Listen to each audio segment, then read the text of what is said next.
ஆகா வனவாசமா, நான் கிளம்பியாச்சு, இதோ தயாரா இருக்கேன், எப்ப கிளம்பணும், நானும் தயார், வாங்க போலாம் அப்படின்னு கிளம்புறாங்க வனவாசம். எனக்கு சின்ன வயசே தெரியுமே, ஜாதகம் படிக்கும் போதே சொன்னாலே உனக்கு வனவாசம் போற யோகம் இருக்கு, கண்டிப்பா வனவாசம் உண்டு, உன்னோட ஜாதகத்துல இருக்கு அப்படின்னு சொன்னாலே அது சத்தியமாகுது, அதனால நம்ம போலாம் கிளம்பலாம் அப்படிங்கிறான். இவருக்கு ஒண்ணுமே புரியல, என்னடா இவ அதிர்ச்சியாவா இவளை சமாதானம் படுத்தணும்னு பார்த்தா இது வேற விதமா போறது, இது எங்க போறது தெரியலையே அப்படின்னு நினைக்கிறார்.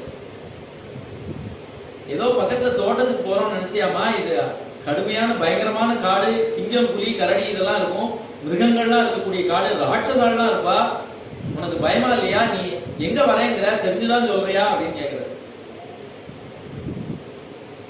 உன்னோட கோமளமான சரணம் இந்த அரண்மனையில் இருக்கதானே தகுதி உடையது, அங்க காட்டுல கல்லு முள்ளும் இருக்குமே, அங்க நீ எப்படி நடப்ப, உன்னால எப்படி முடியும் அப்படின்னு கேட்கிற.